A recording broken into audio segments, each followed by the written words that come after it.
쉼은 수고하고 무거운 짐진 자들에게 있습니다.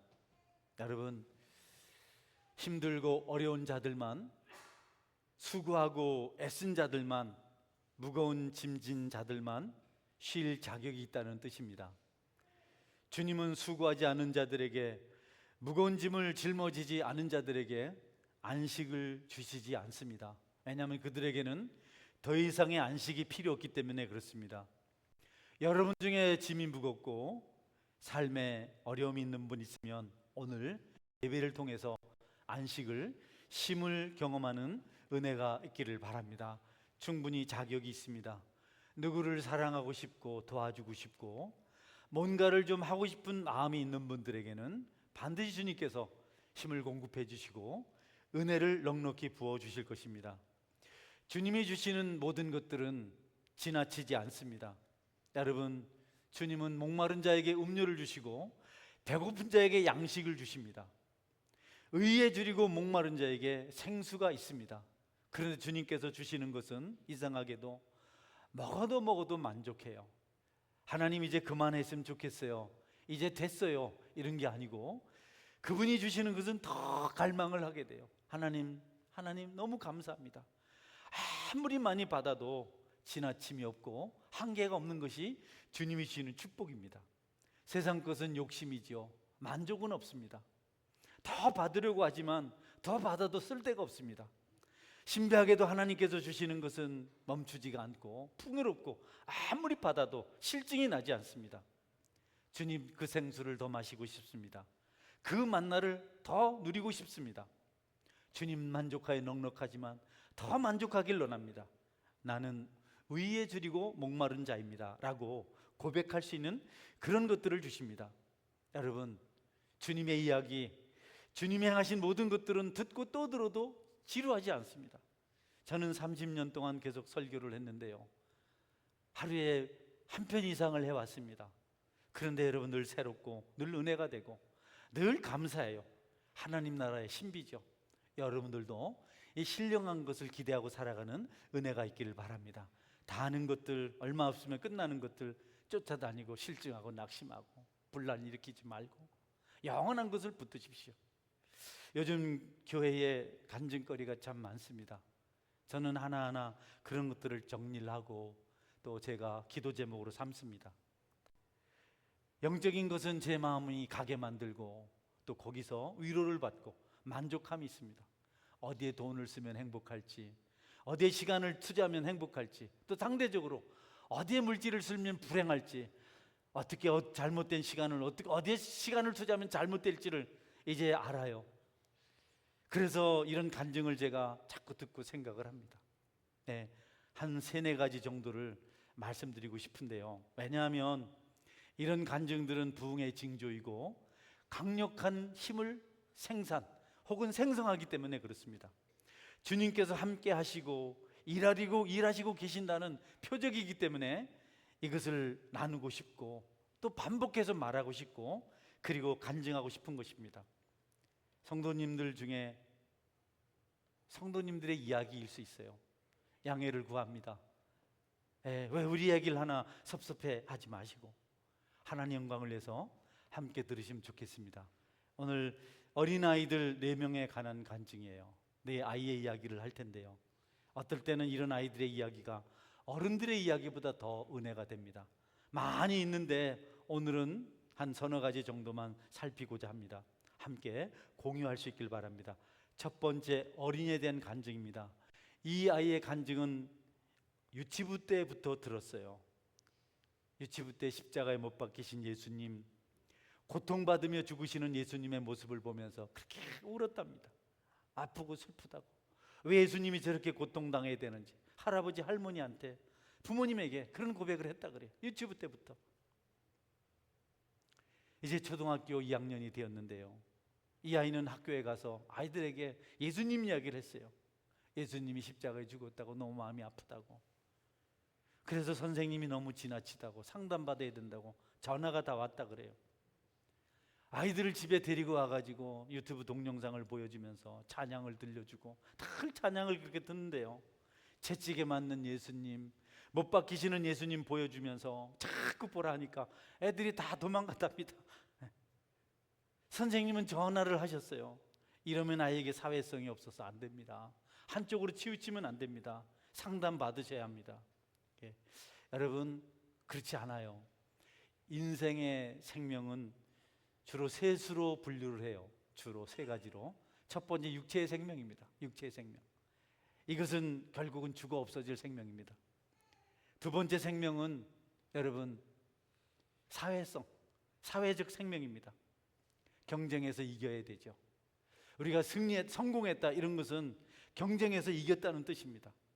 취직해야 되고 돈을 벌어야 되고 지위를 얻어야 되고 뭔가 좀 명예를 얻어야 되고, 그것을 못하면 사회생활을 제대로 못하게 되죠. 도태됩니다. 우울해지고 상급학교 진학을 해야 되고 좋은 직장을 얻어야 되고 권력을 받아야 되고 어떤 분야에서 최고가 되는 것, 그것이 여러분 사회적 생명을 지탱하게 만듭니다. 그런 경쟁에서 도태되면 삶이 피폐해지죠. 그런 정말 중요한 생명은 영혼의 생명입니다. 앞에 두 생명은 없어도 마지막 세 번째 영혼의 생명이 있으면 그런 것들을 초월하는 삶을 살아갈 수가 있습니다. 할렐루야. 영혼의 생명은 천국을 소유한 것이고 세상 모든 것보다 더 많은 것을 얻은 것이기 때문에 그렇습니다. 그래서 성경에 나타난 위대한 인물들은 이 영혼의 생명을 얻기 위해서 앞에 있는 두 생명을 기꺼이 배설물같이 여기며 포기할 수 있었다. 사회성이 없어서 안 됩니다. 괜찮습니다, 여러분. 그거 없어도 영혼이 잘 되면 범사가 잘 되고 육신이 강건해진 복을 얼마든지 받아 누릴 수 있습니다. 우리 신앙인들은 편협하다, 외골수다 이런 이야기 듣는데요, 좋은 현상이죠. 여러분 참 좋은 사람이네. 여러분이 불신 세상에 살아가면서 아무하고도 다툼이 없고 너무 잘 어울리면 여러분의 신앙은 의심받습니다. 그럴 수가 없어요. 그들과 함께 어울릴 수가 없잖아요. 너무 어릴 때 그러면 아이들이 제대로 못 자랄 것 같아요. 아니요. 요한 오볼츠 목사님은 5살 때 예수님을 만났습니다. 그 아이도 눈물을 흘리며 기도했습니다. 어린이 전도협회를 창설해요. 지금 가장 많은 어린이를 세계적으로 전도하는 그 선교 단체가 어린이 전도협회입니다. 전에 우리 세계 어린이 전도협회 세계 총재 대신 우리 조정환 목사님 오셨었잖아요. 딱 총재되니까 미국의 어떤 분이 10억을 기부하더랍니다. 어린아이들 위해서 써주세요. 세상 곳곳에서 여러분 어린아이들이 얼마나 많은 역할을 하는지 모릅니다. 저도 어린아이들의 간증이 너무 좋은 겁니다. 이렇게 순수할 수 있을까? 교회는 부흥할 때 언제나 박해를 받았습니다. 박해 받을 때 교회가 부흥을 했어요. 어려움이 있을 때. 반면에 교회가 침체될 때는 오히려 교회가 넉넉할 때입니다. 물질이 많고 사람이 많고, 그래서 세상을 흉내내고 세상과 타협하고, 여러분 그런다고 굴종 자세를 취하고 사회적 책임을 져보겠다고 세상과 어울리고, 우리가 세상을 이해해야 된다고 사회복음을 말하고 해방신학을 말하고 민중신학을 말하면서 교회는 변질됐습니다. 무기력해졌습니다. 우리나라 교회가 지금 그 끝 아슬아슬하게 벼랑 끝에 서 있습니다. 그래서 이것을 위해서 회개하겠다고 큰 집회를 열고 200만 명이 동원되기 위해서 강구하고 있는 겁니다. 너무 잘 되니까, 너무 모든 게 넉넉하니까 자기들이 훌륭해서 된 줄 알고 세상 흉내를 냈어요. 대장을 뽑고 무슨 의원회를 만들고. 그래서 여러분 교회는 껍데기는 괜찮은데 내실이 없어졌습니다. 다 여러분 병투성입니다. 그나마 서원교회는 건강한 줄 믿으시기 바랍니다. 할렐루야. 이 정도를 건강하다 하면 상상을 해야죠. 내가 건강하대. 여러분 얼마나 심각한 지경이었는지 모릅니다. 예루살렘 교회는 스데반 집사의 순교로 인해서 큰 후유증에 시달렸습니다. 많은 성도가 떠났습니다. 이렇게 신실한 집사님이 돌에 맞아 죽다니 견딜 수가 없어서 예루살렘에서 멀리 베니게와 구브로까지 아주 먼 거리입니다. 저 대전까지 얼마나 멀리 걸어서 그래 갔어요. 평양까지 갔어요. 그런데 놀랍게도 그들은 거기 가서 동화되지 않았습니다. 그 우상의 곳 예수님이 없는 곳에 가서 그들은 교회를 세웠습니다. 놀라운 능력이죠. 그 밖에 그 어려움, 그 힘든 생활, 여러분, 타국살이가 얼마나 힘듭니까? 모든 거 버리고 와서 얼마나 힘듭니까? 그래도 거기서 그들은 교회를 세웠습니다. 그리고 여러분, 그 교회 이름은 안디옥 교회였는데요, 사람들은 그 교회를 향해서, 성도들 향해서 그리스도인이라는 별명을 붙였습니다. 그 뜻은요, 예수님 중심으로 사는 사람들, 이런 뜻입니다. 우린 예수쟁이라 그러죠. 아이고 예수쟁이, 교회밖에 몰라. 네, 여러분, 그래야 교회가 세워지는 줄 믿으시기를 바랍니다. 우리가 그냥 적당히 와서 이래 가지고는 교회가 안 세워집니다. 그런 분들은 교회 오는 것이 나쁜 것은 아니지만, 여러분, 안디옥 교회를 세웠던 성도들 같이 해야 됩니다. 그렇지 않고는 교회를 험한 세상에 세워낼 수가 없어요. 이겨낼 수가 없습니다. 여러분이 그리스도인 예수쟁이가 되기를 주의 이름으로 축원합니다. 한지 예수의 임박인 자, 예수의 임박인 자, 예수의 취한 자. 사도행전 11장 24절에서 26절까지 보겠습니다. 바나바는 착한 사람이요 성령과 믿음이 충만한 사람이라. 이에 큰 무리가 주께 더하여지더라. 바나바가 사울을 찾으러 다소에 가서 만나매 안디옥에 데리고 와서 둘이 교회에 1년간 모여 있어 큰 무리를 가르쳤고, 제자들이 안디옥에서 비로소 그리스도인이라 일컬음을 받게 되었더라. 아멘. 그리스도의 삶을 싫어하는 시대의 특징은 하나님의 영광을 외면합니다. 영혼 구원을 위해서 살지 않습니다. 자기 중심적인 삶을 삽니다. 내가 무엇을 얻을 수 있을까? 내 존재감을 나타낼 수 있을까?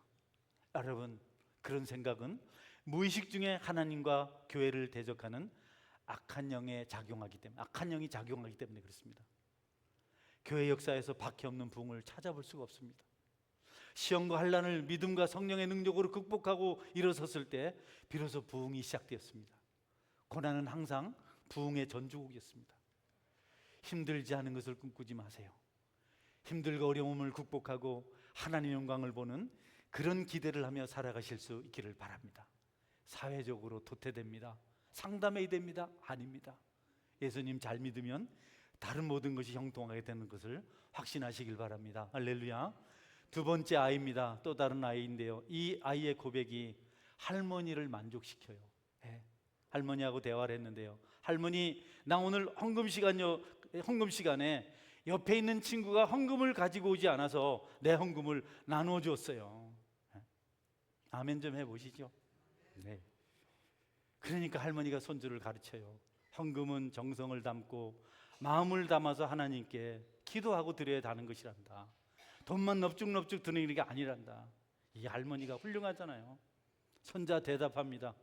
다음에는 자기가 할 거예요. 믿음이 대단하잖아요. 그 아이는요, 할머니가 수요예배 안 가면 참 이상하다 한답니다. 이해가 안 되네. 왜 예배를 안 가지? 할머니가 금요기도 안 가면 왜 기도를 안 가지 모르겠네. 이 손자는 자기가 학교 빠지는 것보다 할머니가 예배 빠지고 기도에 빠지는 걸 더 이상하게 본다는 겁니다. 할아버지가 열심히 돈을 버시거든요. 수고하시면서 할아버지가 돈 벌러 가고 앞에서 돈으로도 못 가요. 하나님 나라를 부른다잖아요. 여러분, 간증이 은혜롭습니까? 아이들의 간증이 순수해요. 비전이죠. 이 아이의 간증을 들으시면서 여러분 어떤 생각 드시나요? 예배 어떻게 생각하시죠? 기도에는 어떻게 생각하시나요? 예배도 기도에도 참석 안 하고 헌금도 안 하고 전도도 안 하고. 여러분, 그 아이는 그게 너무 이해가 되지 않는 겁니다. 여러분이 아이들을 바르게 세워서 이 땅에 일꾼이 되길 원한다면 좋은 모범 보이시기를 바랍니다. 아이들은 그렇게 착하잖아요. 여러분 자녀들이 다 안 그렇겠습니까? 성도가 세속화되면 신앙이 타성해졌고 성령이 교회를 향해서 말씀하시는 것을 듣지 못해요. 아이들의 그런 것이 주님의 말씀이거든요. 영혼 무뎌지고 회개도 하지 못하고. 여러분, 무담담하게 죄에 빠져서 어린아이 같은 정직한 신앙이 필요하죠. 주님은 그래서 어린아이가 내게 오는 것을 용납하고 금하지 말라. 천국이 이런 자의 것이니라 말씀하셨어요. 실족해 하는 일이 없을 수는 없지만 누구든지 실족해 하는 자는 연자 맷돌을 메고 바다에 던져지게 될 것이다. 또 다른 아이의 간증인데요. 이는 6살짜리 유치부 아이입니다.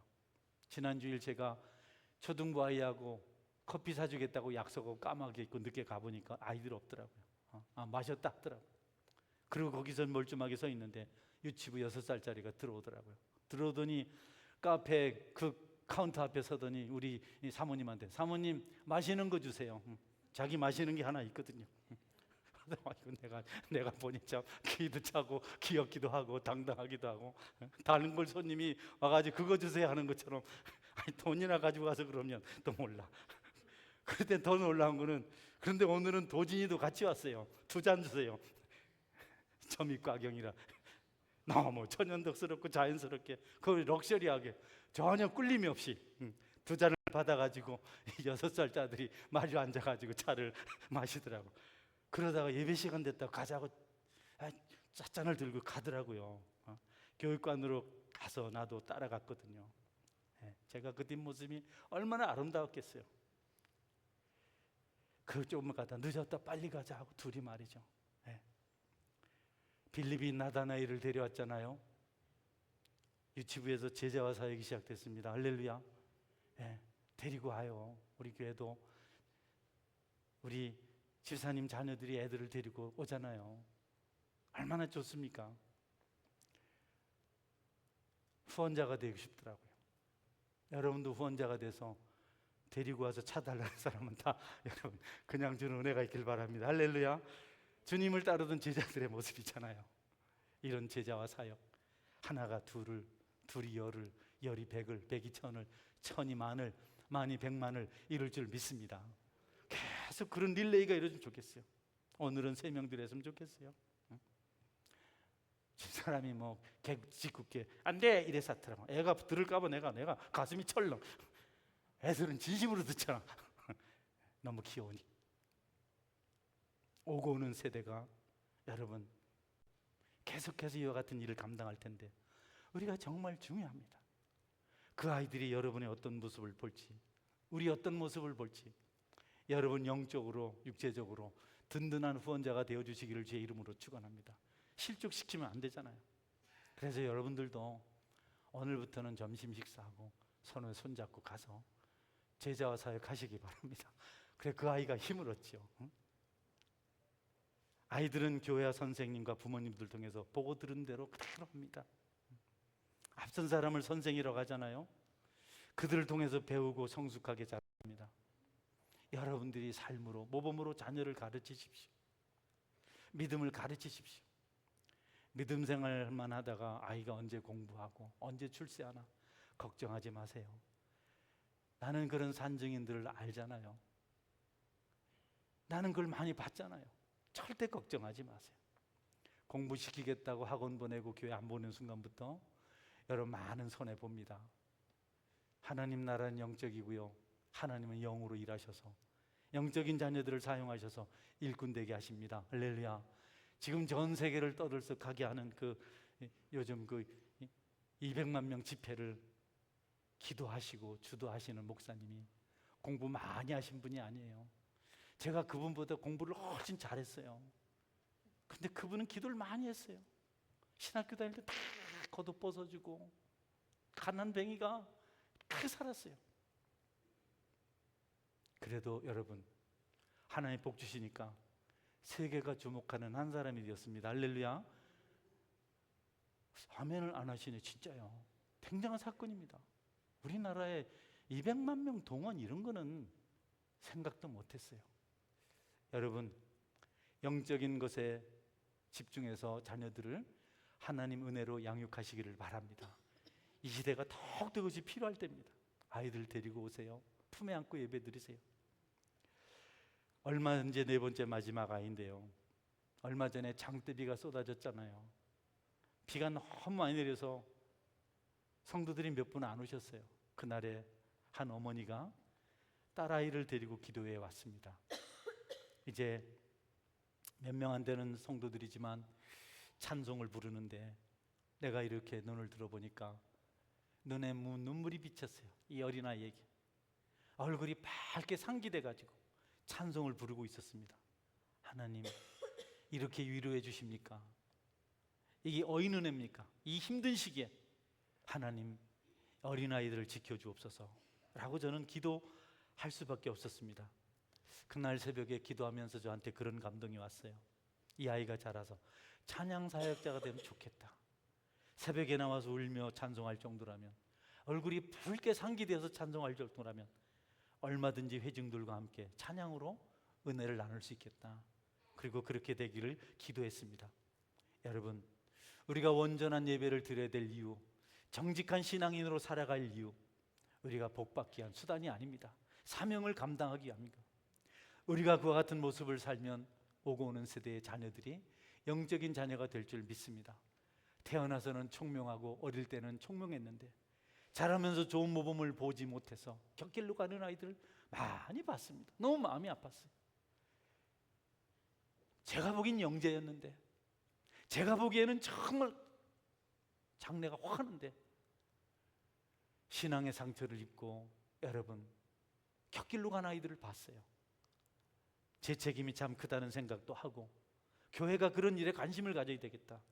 디모데후서 1장 5절 말씀 볼까요? 이는 내 속에 거짓이 없는 믿음이 있음을 생각함이라. 이 믿음은 먼저 내 외조모 로이스와 내 어머니 유니게 속에 있더니 내 속에도 있는 줄을 확신하노라. 아멘.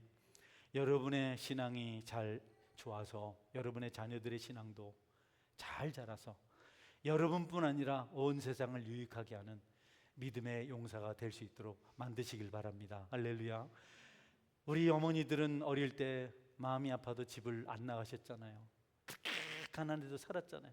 왜? 자녀 잘 되라고. 옛날에 이수미라는 가수가 노래했잖아요. 해가 뜨나 뭐 해가 지나 뭐 그렇게 해가지고 자식 하나 잘 되기만을 이런 거 했잖아요. 우리 신앙도 그래야 됩니다. 우리 신앙도 내가 아닌 하나님의 영광과 오고 오는 세대, 그들이 잘 되도록 우리 자신을 드려야 되겠다. 여러분을 넘어서 다른 세대를 생각하는 은혜가 있기를 주의 이름으로 축원합니다. 다음 세대들 생각하는 은혜가 있길 바랍니다. 그들의 미래가 여러분 아름다워야, 그들의 미래가 보장되어야 이 세상이 살맛나는 세상이 될 수가 있다. 아이들이 타락하고 아이들이 병들면 세상 끝장입니다. 지금 세상이 가장 많이 어려운 이유는 10대들을 사고쳐서 그렇습니다. 20대 아이들이 사고쳐서 그렇습니다. 순수함을 배워야죠. 순수함을 가르쳐야죠. 무엇이 우리를 부끄럽게 하고 힘들게 하고 있습니까? 무엇 때문에 슬퍼하십니까? 여러분 무엇을 자랑스럽게 여기십니까? 학수고대하면서 바라는 게 뭡니까? 그렇게 원하는 게 뭡니까? 여러분 한번 생각해 보세요. 여러분이 밤낮 생각하는 게 뭡니까? 도대체 뭡니까? 제가 답을 내드릴게요. 죄입니다. 죄. 인간들이 그렇게 가정불화 일으키면서 이 사람들 아프게 만들면서 그렇게 좋아하고 하려고 하는 게 죄입니다. 죄. 그걸 부끄러워하지 않아요. 예수 믿는 걸 부끄러워합니다. 예수 믿는 것을 밋밋하다고 재미없다고 그럽니다. 교회 가서 무슨 재미로 사느냐? 술도 한 잔씩 하고 살짝살짝 아내도 속이고 남편도 속이고 그런 재미가 있어야 되지. 명예나 인기나 아름다움이나 해박한 지식, 쾌락, 부귀영화보다 주님을 더 사랑한다고 고백하는 것이 여러분의 삶이기를 주의 이름으로 축원합니다. 할렐루야. 나는 주님을 더 사랑합니다. 주님 만나서 잘못된 거 없잖아요. 예수 믿는 것은 열등한 것이 아닙니다. 열등한 사람은 예수 믿기가 쉽지 않습니다. 열등한 사람은 잘난 사람 앞에, 지위가 높은 사람 앞에, 강한 권력자 앞에 위축되는 사람들입니다. 예수 믿는 사람들은 담대하게 복음을 전하고 십자가에 달리신 분을 자랑하는 사람들입니다. 요즘 노인의 지혜가 중요하다는 생각을 해요. 제가 이제 노인의 반열에 들었거든요. 잘하면 면접만 잘하면 30만 원 받을 수 있습니다. 자격이 안 될 것 같아요.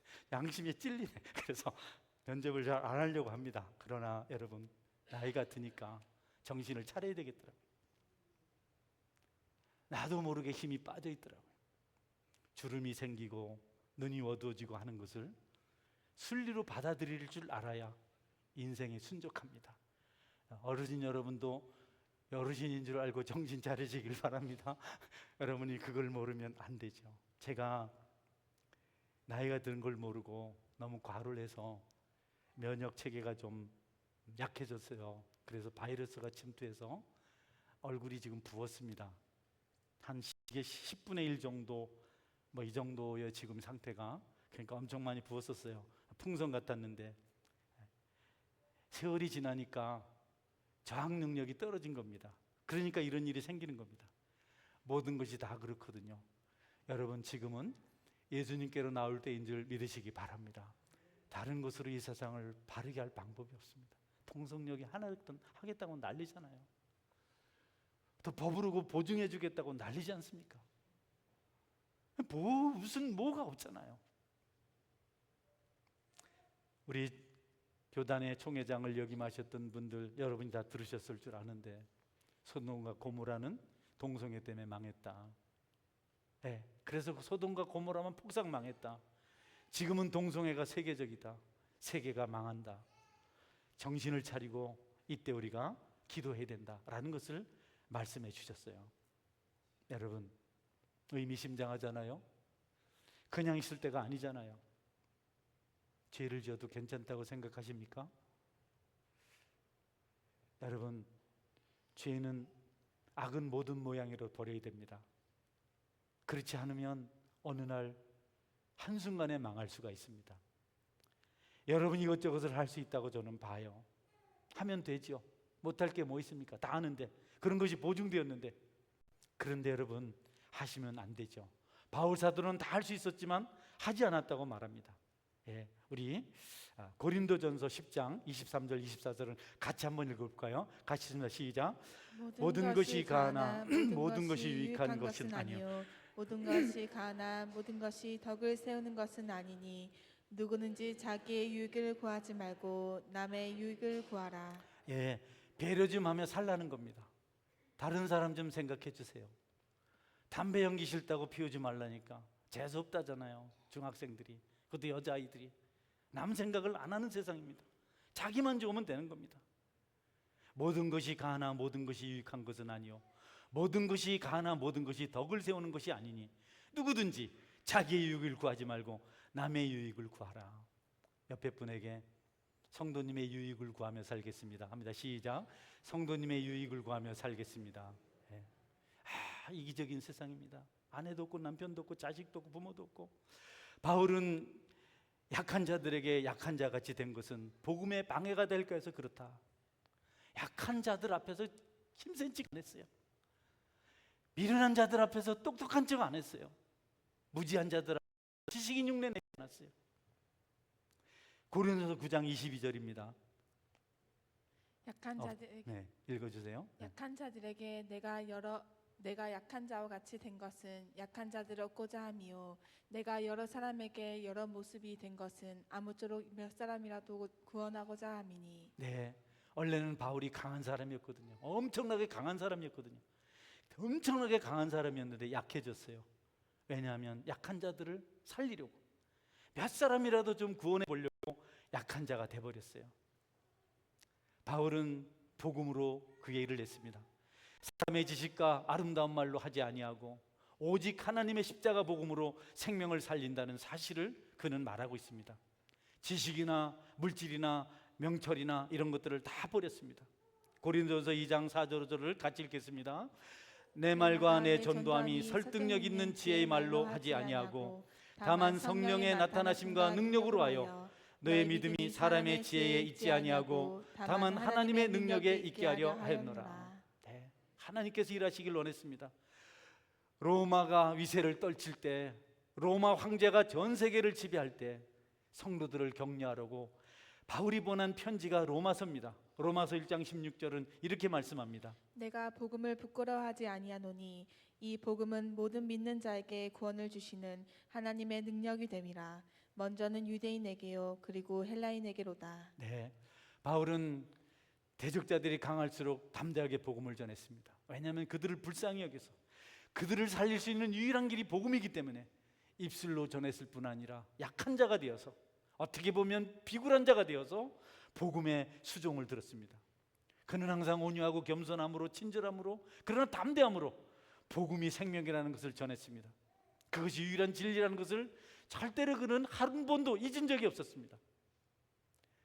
가련한 사람들, 우상에 빠져서 신음하고 만족이 없어서 거리를 배회하는 사람들, 약물에 취하고 죄에 빠져 있는 사람들, 그들을 살리고 싶어서 그는 자신의 모든 것들을 다 버리고 오직 예수님만 전했습니다.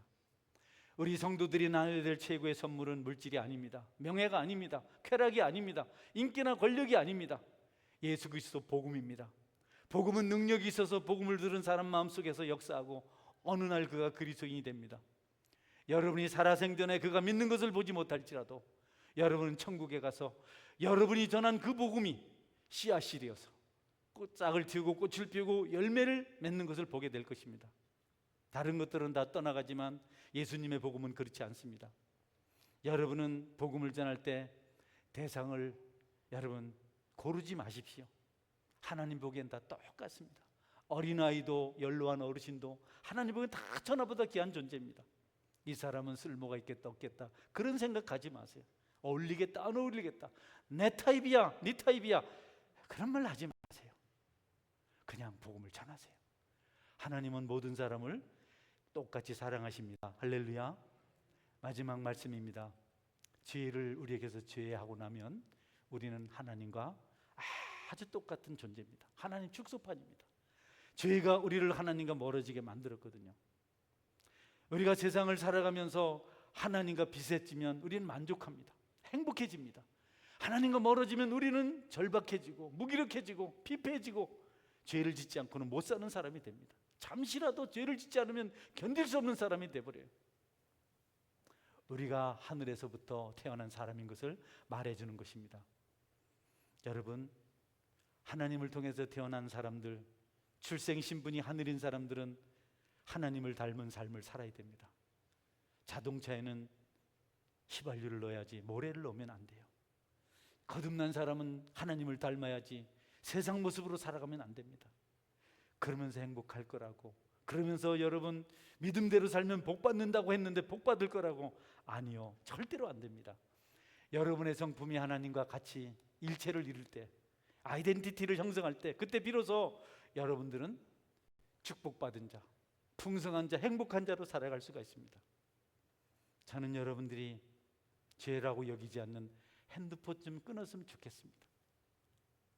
핸드폰을 봐야만 잠이 오는 사람들은 이제 기도를 해야만 잠을 들 수 있는 그런 은혜가 있기를 주의 이름으로 축원합니다. 자꾸 하나님과 이격이 생기니까 불행해지는 겁니다. 모든 것이 문제가 되는 겁니다. 죽음 앞에서도 하나님과 같은 길을 걸어가면, 주님의 성품을 따라 살아가면, 죄를 제거하면 우리는 얼마든지 감사하고 기뻐하는 사람으로 살아갈 수 있다. 나눠주고 베풀면서도 즐겁다고 말할 수 있다. 매를 맺으면서도 그를 복을 빌며 축복할 수 있다. 역설이죠, 역설. 하나님을 찾았는데 또 찾습니다. 도대체 뭔가? 사랑입니다. 신앙이 돈독하다고 말하면서 현재 상태에 안주하려는 사람은 그 신앙 속고 있는 겁니다. 그들은 역설을 피웠습니다. 불행해 보이지만, 바보처럼 보이지만 행복한 것이 우리 성도들의 역설입니다. 나누고 베풀고 생명까지 주면서도 부족하다고 말씀하신 주님, 그분 우리에게 사랑의 역설을 보여주셨습니다. 그 경지에 이르러야 비로소 우리는 진정한 그리스도의 기쁨을 누리며 살아갈 수가 있습니다. 여러분, 지고도 행복하시길 바랍니다. 할렐루야. 억울하고도 행복하시길 바랍니다. 남의 티를 말하지 마십시오. 아무 도움되지 않습니다. 그것을 수용하는 역설이 있어야 됩니다. 섭섭한 거, 여러분 기분 나쁜 거, 분노, 이런 게 여러분을 돕지 않습니다. 섭섭하지 않으니까 기쁨이 찾아오고, 누명을 쓰고 용서를 해주니까 즐거움이 찾아오고, 나중에 원수가 무릎을 꿇고 함께 친구가 되자고 말하는 것을 경험할 수 있는 것이 신앙의 역설입니다. 주님은 아무리 찾아도 부족합니다. 주님의 양식은 아무리 먹어도 질리지 않습니다. 주님의 음료는 아무리 마셔도 여러분 절대로 우리가 역겹지 않습니다. 바울은 그것 때문에 다른 모든 것을 버렸습니다. 오직 주님만 찾았습니다. 빌립보서 3장 8절입니다. 또한 모든 것을 해로 여김은 내 주 그리스도 예수를 아는 지식이 가장 고상하기 때문이라. 내가 그를 위하여 모든 것을 잃어버리고 배설물로 여김은 그리스도를 얻고. 네, 지금 이 세대는 거룩한 갈망을 잃어가고 있습니다. 주님 더 주세요. 주님 더 주세요. 모세가 주님께로 더 가까이 나갑니다. 불타는 떨기나무 앞으로 더 가까이, 좀 더 가까이 주님께로 가려고자 하는 그런 갈망이 없어졌어요. 예수 믿었으니 됐습니다. 구원받았지 않습니까? 영접하면 전부 다 됩니다. 이것이 교회를 타락하게 만들었고 풍성한 찬송가를 멈추게 만들었습니다. 나는 지난 새벽에 어린 꼬마가 여러분 눈물을 흘리며 붉은 얼굴을 하고 상기된 얼굴을 하고 찬송할 때 아무런 소망을 경험했습니다. 많은 위로를 받았습니다. 오늘 새벽에 힘들었는데 하나님께서 위로하시려고 이런 소망의 시를 보여주셨구나. 어두운 시대의 선생들이 하는 말입니다. 이제는 그만 찾으십시오. 이제는 그만 애쓰고 즐기십시오. 자유입니다. 그렇게 너무 애걸복걸 하지 마십시오. 예수님 영접하셨지 않습니까? 여러분, 다가 아닙니다. 이제부터 우리의 삶이 새롭게 출발해야 됩니다. 여러분에게 더 높은 곳을 향해서, 더 깊은 곳을 향해서 정직하고 부끄러울 것 없는 믿음의 역사가 일어나기를 주의 이름으로 축원합니다. 아멘. 같이 한번 기도하겠습니다. 주님을 더 앙망합니다. 주님을 더 갈망합니다. 주님 더 주님과 함께하고 싶습니다. 우리가 그런 찬양을 많이 부르지 않습니까? 더를 외치지 않습니까? 주님 가까이 있고 싶습니다. 같이 한번, 혹시 죄 중에 있는 분이 있나요? 그리고 하나님 예배하겠다고 나오신 분 계십니까? 오늘 그 죄를 끊어내시기를 바랍니다. 우리는 모르지만 하나님은 아십니다. 또 우리는 알지만 함부로 건드릴 수가 없습니다. 누가 누구를 심판하고 건드리겠습니까? 주님 앞에 얘기하십시오. 내 삶이 이래서는 안 되는데 내가 잘못 가고 있습니다. 하나님, 나를 용서해 주옵소서. 우리 같이 한번 동성으로 말씀 생각 기도하겠습니다. 전능하신 하나님 감사합니다. 하나님, 곳곳에서 소망의 싹이 보입니다. 하나님이 소망의 싹이 잘리지 않도록 하나님 붙들어 주옵소서. 하나님, 특별히 아이들을 위해서 은혜를 받습니다. 하나님, 순수한 그들을 통해서 일하시길 원합니다. 마귀가 그들까지 넘보고 있습니다. 오 주여, 이 땅을 불쌍히 여겨 주옵소서. 아버지 하나님, 끝이 아니라 시작인 것을, 아직 멀었다는 사실을 알고 더 열심히, 더 심연으로 나아가는 은혜가 있게 하여 주시길 원합니다. 십자가를 하나님 짊어지고 그 무게를 느끼며 살게 하여 주시옵소서. 부담 없는 것이 아니라 부담을 지고 살아가는 은혜가 있게 하여 주시길 원합니다. 주님을 찬양합니다. 아버지 하나님을 의지합니다. 하나님, 내가 죄 중에 있습니다. 죄 가운데 있습니다. 악한 자 가운데 있습니다. 하나님, 세상을 흉내내고 있습니다. 부끄러운 짓을 하고 있습니다. 용서하여 주옵소서. 돌이키게 하여 주옵소서. 아버지 하나님, 의를 가지고 살게 도와주옵소서. 전능하신 하나님을 찬양합니다.